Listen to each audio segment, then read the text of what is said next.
گستاخ کون ہے؟ مولانا صاحب میں دیوبندی مسلک سے ہوں، میں کمپنی میں کام کرتا ہوں، میرے ساتھ بریلوی لڑکے ہیں، وہ اکثر ہم سے بحث کرتے ہیں کہ تم دیوبندی حضور اقدس صلی اللہ علیہ وسلم سے کے گستاخ ہو، براہ کرم یہ بتائیں کہ کس طرح ان کو جواب دیا جائے۔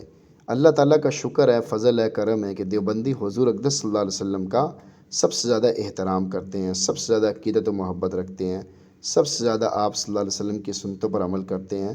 ہم دیوبندیوں کا عقیدہ ہے کہ جو کوئی ذرہ برابر بھی حضور اقدس صلی اللہ علیہ وسلم کی توہین یا گستاخی کرے وہ کافر ہے۔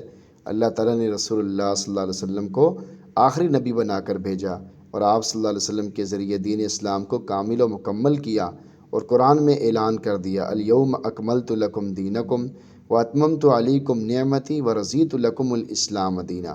بریلوی حضرات پھر بھی نئی بدعات کر کے نئے عمل کر کے اسے دین کا نام دے دیتے ہیں۔ معاذ اللہ یہ لوگ حضور اقدس صلی اللہ علیہ وسلم کو خائن سمجھتے ہیں کہ آپ صلی اللہ علیہ وسلم دین کی ساری چیزیں بتائے بغیر چلے گئے۔ اتنے بڑے گستاخ ہو کر ہمیں حضور اقدس صلی اللہ علیہ وسلم کا گستاخ کہتے ہیں، الٹا چور کوتوال کو ڈانٹے۔ اور اعلیٰ حضرت احمد رضا خان بریلوی نے اپنا ایک خواب لکھا ہے کہ فلاں بزرگ کا انتقال ہوا، میں جنازے میں شریک ہوں، اور حضور اقدس صلی اللہ علیہ وسلم بھی اس جنازے میں شریک ہوئے، اور الحمدللہ نماز جنازہ پڑھانے کی سعادت مجھے نصیب ہوئی۔ یعنی حضور صلی اللہ علیہ وسلم کی اعلیٰ حضرت نے امامت کی، یہ کتنی بڑی گستاخی کی بات ہے۔ اے چشمے اشک بار ذرا دیکھ تو صحیح، یہ گھر جو بہ رہا ہے کہیں تیرا ہی گھر نہ ہو۔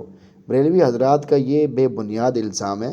ان کے جاہل مولویوں نے ادھر سے ادھر سے آدھی عبارت لے کر حضور اقدس صلی اللہ علیہ وسلم کا دیوبندیوں کو گستاخ بتاتے ہیں۔ آج دیوبندی حضرات سب سے زیادہ درود شریف پڑھتے ہیں، رسول پاک صلی اللہ علیہ وسلم کی احادیث کی سب سے زیادہ اشاعت کرتے ہیں، لاکھوں ایڈیشن حدیث کی کتابوں کے چھپوا چکے ہیں۔ بریلویوں نے تو کوئی کتاب نہیں شائع کی، صرف محبت کا ڈھونگ رچانے سے کیا فائدہ؟ کوئی عملی کام ہو تو دکھائیں۔ تبلیغی جماعت کی اور مدارس کی برکت سے 6 لاکھ بریلوی توبہ کر کے پکے دیوبندی بن چکے ہیں۔ اگر دیوبندی گستاخ ہوتے تو وہ کیوں ہمارے ساتھ شامل ہوتے؟ یعنی کیوں جو بریلوی ہیں تبلیغ کی برکت سے، مدارس کی برکت سے وہ پھر دیوبندی بن جاتے؟ یہ سوچنے کی ضرورت ہے۔ تانے ایک دوسرے کو مارنے سے کوئی بات نہیں بنتی، بلکہ تحقیق کرنی چاہیے، تحقیق کی دعوت دینی چاہیے لوگوں کو۔